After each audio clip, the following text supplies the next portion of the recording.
So, can I start? Just so Yeah, go ahead. No, go ahead. Yeah. Okay. So, it's a very special moment for me to be here right now. I've been working in publishing and with writing for more than 20 years, but I started actually writing 7 years ago, when I couldn't ever imagine that I could, have my book translated to English, because I write in Portuguese.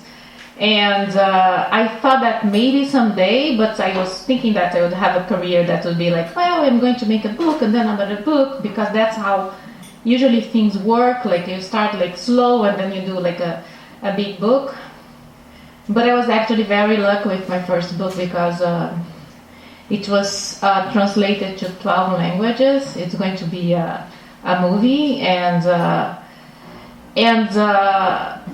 having the book in English, it's so special for me, because I've been living in the United States for 10 years now.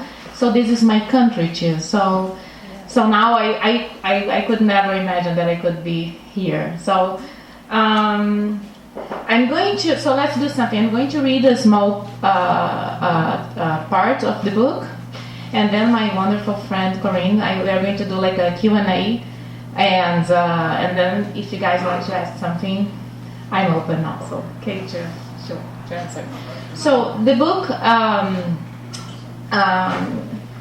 it's called The Invisible Life of Euridice Gusmao, and it's about two sisters in Brazil, in Rio, that's my city, Rio de Janeiro, in the 1940s and in the 1950s. So the basic story of the book is about how these two sisters, they have dreams and they want to fulfill their lives, but it can't happen, because they live in a time and in a place that it's very hard for women to become someone, to do something different than being housewives and moms. And also you have the main story, and I also have a lot of side characters, and I tell a lot about what's going on in Rio in that time. So I'm going to read about one of the subplots and one of the side characters that I have in the book. It's about a journalist that started his career in the 1910s and 1920s in Rio, and I'm going to tell a little bit, and when I tell the story, I also tell a little bit what's going on in the city at that time. So, Álvaro Staffa discovered his calling as a reporter at 15. At that time, he was already a graduate of the streets of Rio. At 8 years of age, he arrived from Italy with his parents. At 9, he became an orphan. How he learned Portuguese, how he learned to read and write, how he didn't die of starvation, the plague, or being stabbed, is a mystery that can only be explained by serendipity. He sold candy on the ferry and lottery tickets at the trolley. He shined shoes, washed windows, and delivered papers. He eked out his survival from small jobs and the favors he performed for a respectable type in a suit, who took him to a hotel room once a week and asked him to walk nude across his back while singing O Sole Mio. Before reaching the age of 13, he had been arrested 9 times. He knew how to wield a razor blade and was feared for his capoeira skills. Feeling that it was time to settle down, he traced out a career plan, which consisted of trying for a promotion. From a delivery boy, Álvaro became an office boy in the newsroom. An unthinkable leap forward. It was the first time he had worked with a roof over his head. The promotion came not a minute too early. For some months now, Álvaro's service as a nude singer had no longer been required, due to his being too heavy to walk on the back of the man in the suit. And such privileges he now enjoyed. He had his very own desk, and when he had no jobs to do, he could spend an entire afternoon sitting down in the company of a book. This good life came to an end in the winter of 1918, when the city recorded its first case of Spanish flu. At the beginning it was one here, one there. A week later it was many here and even more there. By October, half of the city's population had fallen ill. One Wednesday morning, only Álvaro, the newspaper editor, Camerino, and the typographer showed up to the newsroom. Camerino looked over at the boy behind the desk, asked if he could write, and sent him to the street with a pencil and a notepad. Álvaro spent 3 hours walking in the streets of Rio. He saw men in agony as they vomited blood, and children talking to mothers who had already died. Sick people in a delirium expelled from their homes. Long-bearded prophets proclaiming the end of the world. He heard the screams that preceded death come from behind closed shutters, and counted hundreds of bodies in the street. In vain. As soon as he had finished counting, someone else would turn up dead, or the wagon sent by the city government showed up to tow away the bodies. With the wagon scarcely gone, fresh bodies could soon be found on the doorsteps. In the weeks that followed, this would be his routine. Arrive in the newsroom, grab a pencil and a notepad, go out to document the unfolding tragedy, and come back with more than enough stories to fill the day's paper. He seemed immune to the illness and the horrible scenes before him. Why his body resisted is anyone's guess. His spirit resisted because he had watched his entire family perish, victims of the yellow fever.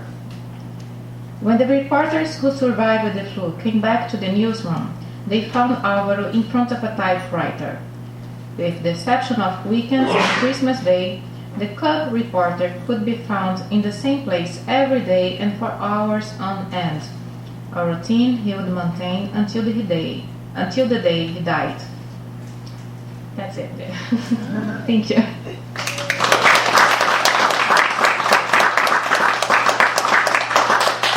Yeah, now Corinne, we are doing a Q&A with Corinne. Great reporter, amazing writer. Yeah. Huh? That was very nice. Yeah, she is. I admire her. Also an author. That's for another night. This is to talk about. Okay. I'm just introducing you. Thank you.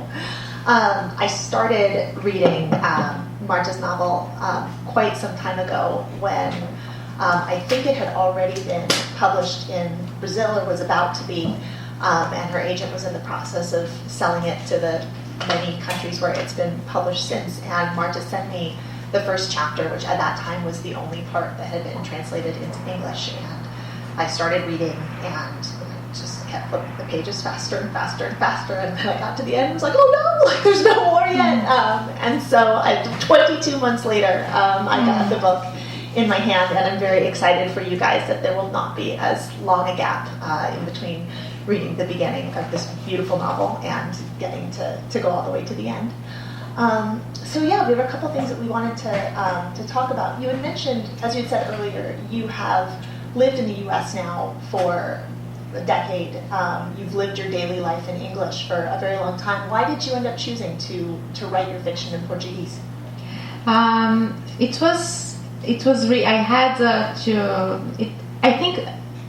was for two reasons. One is more personal, and the other, I think, it's more ideological.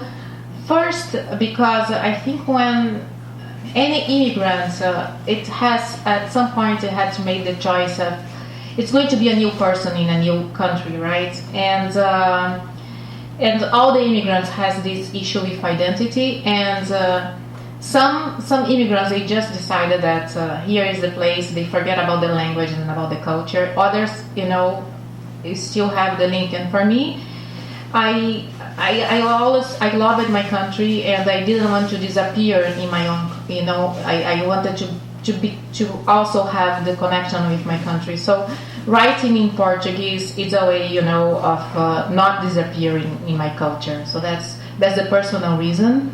And the second reason that's more ideological is that I think that the United States is it's an amazing country and has so many great writers. And here I would be just another writer. And in Brazil, because you have a very strong TV, all the good writers are working for TV and doing scripts and doing soap operas, and you have very few writers. And also Facebook is very strong in Brazil, so you don't have a lot of people writing and very few people reading. So I think that Brazil needs more writers and more literature in Portuguese than the United States. And I also think that the United States is very good. I wanted to be a Brazilian writer, and something interesting about the United States is that he's able to absorb so many interesting people from other countries that it kind of make his own international literature. If you think about all the good books from immigrants that you have in the market right now, and I think that's very good. If you don't have Americans, they don't have to read a lot of translations to understand about Africa, understand about Asia, because you have people here who are immigrants or sons of immigrants who does that, who tells these stories. And I just wanted to tell the stories in my own language. That's Portuguese. Very cool. You were also a journalist when you lived in Rio, and you started your own publishing house as well, which published some really groundbreaking works there. Can you talk a little bit about how those experiences influenced the book you've written now? Yes. So I always wanted to become a writer, but I always have the fear that I was not going to make enough money. The fear is still there, actually. So it's still, but so I always try to know. I told myself that if I was going to become a reporter, if I was going to work, I was like going in the tangents, I was working with something that I would be writing, not exactly what I wanted to write, but I was making money, and someday, at some moments, I was going to become a real writer. So, and actually it was, all the experiences I have before it, they helped me a lot. I mean, when you are a reporter, when I was a reporter in Rio, I met so many people. I learned so much about life. I could interview drug dealers and socialites and politicians. I would go to slums and I would go to fancy places. And I think that gave me I understood a lot about life and human being with this experience. And other thing is that you learn. For you to write as a reporter, you have many techniques, and you need to write, and you need to be very clear in the message that you are sending, right? And that helped me a lot too. And publishing also. After that, I became a publisher, and I edited many authors, and then I learned how to edit myself. What I think it's a great tool to have, sometimes you write something and you can't see the bad things you did there, but when you are an editor, it kind of gets a little bit easier. So yeah, and also I think that I had the whole understand of what happened in a book, because a book is never just the writer. Is the writer, is the editor, is the translator, is the library, is the bookstore, so it's the publisher. So I understand better the process, and I think that's also something that helped me in my career. Yeah, it's interesting as you were talking about your experience as a reporter, thinking about this, like the novel, it has the lyricism of it's written of a novelist, but it has that reporter's eye for detail of just sort of the small things that you notice in a setting, and that ability to sort of sketch a character and create this whole world for them in very few words. Which of the characters in this book did you become most attached to while you were writing it? So there are two main characters that are Guida and Euridice. I like them a lot. But the book, it has a lot of humor, a lot of irony, and there's a lot of mean women in the book that I love all those mean and bitter women in the book. There are a lot of mean and bitter women in this book. Right? Yeah, they're delicious to read. Because I feel so sorry for them, because if you think about all the the few opportunities that women had in the past and that they still have, it's like, of course they are going to become bitter and, like frustrated with life. So it was very, I like the main characters a lot. It's and I like to make fun of some things, too. So yeah, so I have this Zélia that she's a neighbor and she gossips a lot. And I have Eulalia that is a woman that was rich and then she became poor, and I'm not going to tell the whole story, but I like it to these characters, the mean ones. I think they're most fun to work with. They're a lot of fun to read too.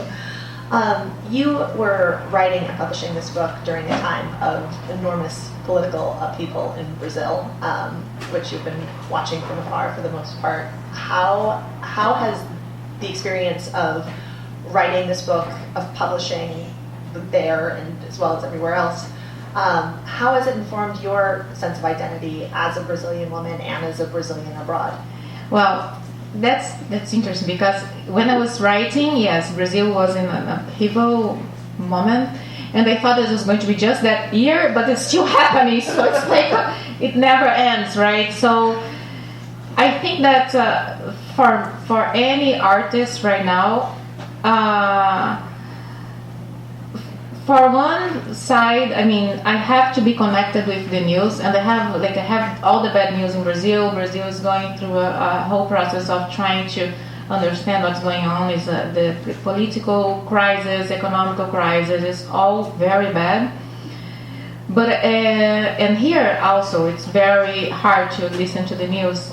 So I think that the challenge is to read it, to learn about, but also to protect myself, because from one side I think that of course that all the things that are happening is going to influence my writing, but at the same time it's so much and it happened many times that I kind of feel that I feel paralyzed by the news. It's like I get frustrated and I get kind of depressed. So I think that anyone who is producing right now needs to find this balance and to absorb what's going on, because of course it's going to be part of the writing somehow, or the writing or the music or whatever you're creating, but at the same time you need to absorb to produce something, but at the same time it's like, okay, now I need to love myself and have peace, because one of the things that the evil does is like it paralyzes us, I think. So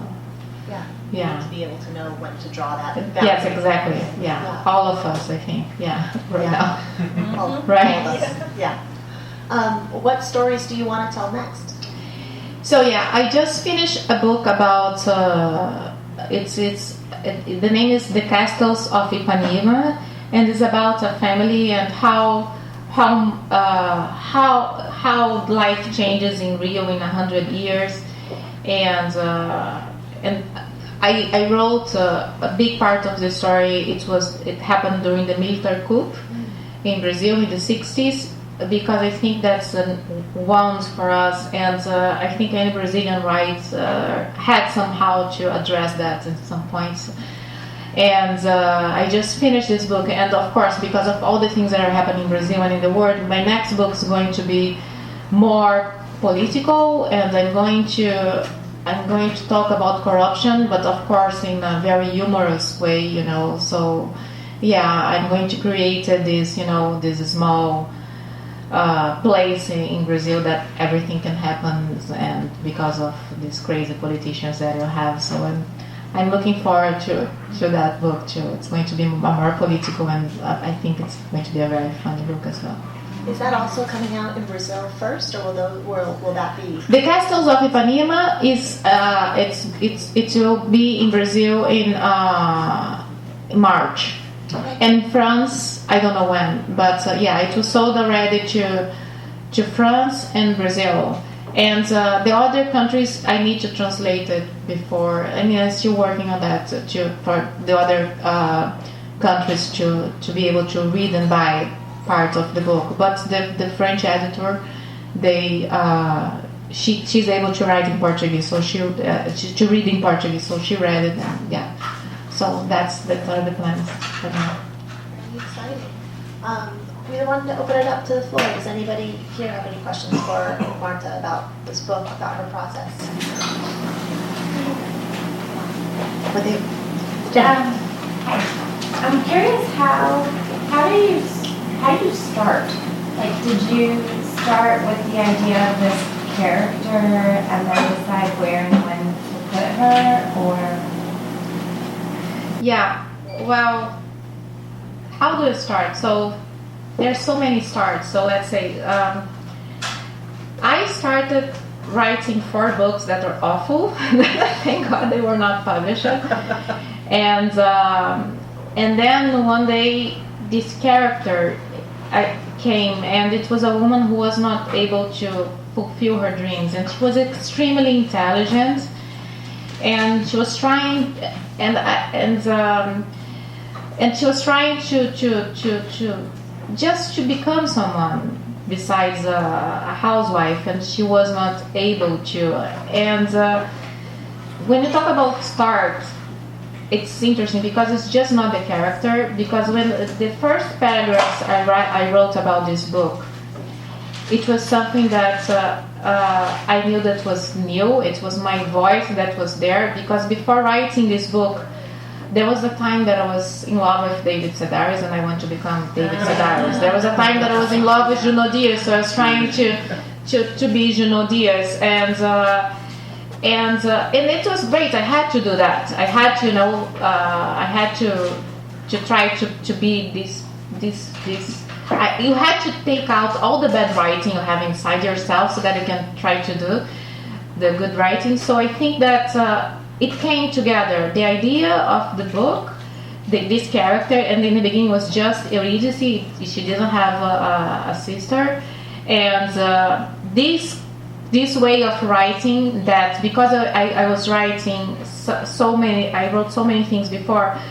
When I wrote this, it was very hard to write those first paragraphs with this style. But I remember that I spent, I don't know, I would go to Paragraph. There is a writer space I was living in New York, and I spent 4 hours in just those 2 paragraphs. But I knew that was something that was just I could do in that paragraph, and then it came together, the story of Euridice and my voice there, and then became a little bit easier after that. Yeah. Are those first paragraphs still in the book? You rewrite so much. That somehow they are, but they are so. Writing is editing, so yeah, they are, but you edit and you write again. But after this book, I knew that was the best. And then I was trying for such a long time to become a writer that I said, you know what, that's the best I can do. Let's just, and then it worked. But I knew that I couldn't do at that moment anything that would be better than that.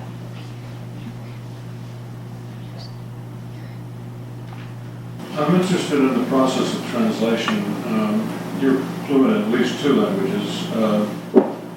To what degree were you involved in the translation? And were there any problems involved in that, or anything startling?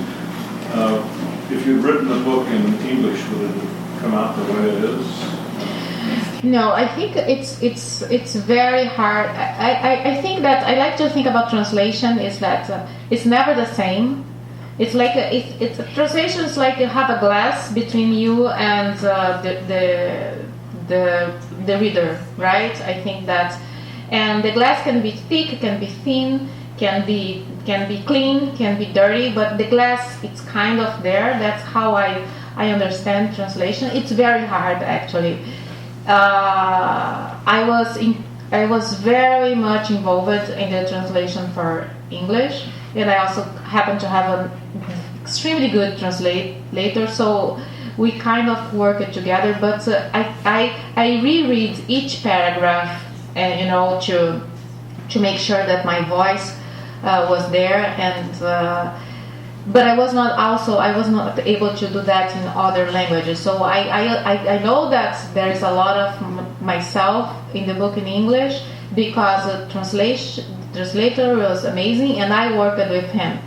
But at the same time, if you're translating to English, if you're translating to Germany, or if you're translating to languages that have a different root than Portuguese, it's way harder. It's way harder. If you translate, I read the translation to English and the translation to Spanish. The Spanish was Spanish, French, Italian, and yes, these three. It was easy. I could recognize myself in the Spanish translation. English, it was a little bit more difficult. I mean, the translator, I think had to work more because since you have a different way of making sentences and making, it's harder to translate. I think, yeah, it was a long joint work. I worked at every paragraph with him. Did you think there were any passages that worked better in English than they did in Portuguese, or was it the opposite? I think the whole book works in English actually because we worked, and also we worked a lot. I think but I do think that a lot of books that does not work in English from other writers, it's because of translation. I mean, and vice versa. I mean, I only fell in love with English literature written in English when I moved to the United States. Sometimes I would get a book in Portuguese and say, "Really, Philip Roth? This guy is that good?" I said, like I don't feel like it's like I couldn't feel. Sometimes I couldn't feel the writer, and because translation is really hard to do, and yeah, it was depends on the book, the translator, and many things. Will you get to work with the same translator for your next novel as well? I don't know yet. Yeah, I don't know yet, but hopefully he's really good. Eric, I wish he could be here with me tonight. He's really good. Yeah.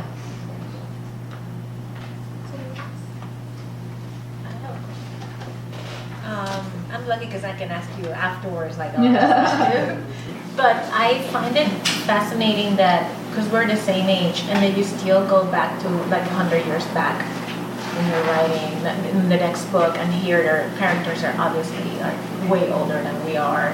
And where did you get that sensibility? Or like, are you a history buff, or is it that you feel like that age was more romantic? Like, what makes you want to go back?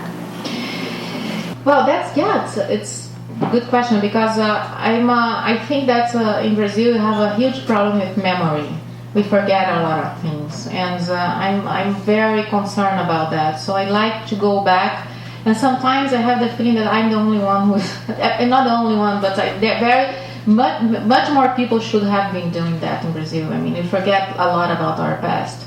So actually, many stories of the book actually happened. That thing that I read about the Spanish flu happened, and many characters are based in real life characters. And I also have this thing. I love the past. I love to read about things that happen, and people forget about them, right? So yeah, I'm very concerned about memory. When I go back to Brazil, usually I think that I'm the only one who does that. I go to libraries, and I start reading magazines from the 50s and the 40s, and there's so many good stories there. So I like this. I like to be able to retell these stories. There's something about journalism in that too, right? About telling stories. Because it's one thing, like if you read, because that paragraph describing the journalist going on, the street, like it's very much Dickens-like, but Dickens was there, so I found it very amazing that you describe everything in detail, because you never lived that time.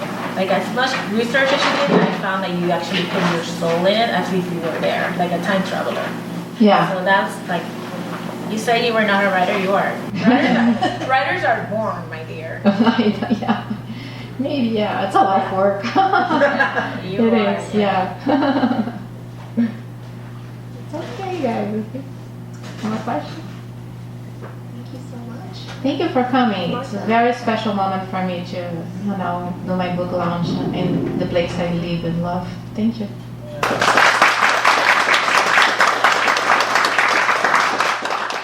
You've been listening to the Skylight Books author reading series. Don't forget, you can listen to this and all our other great podcasts at skylightbooks.com. Thanks again for stopping by, and we hope to see you soon.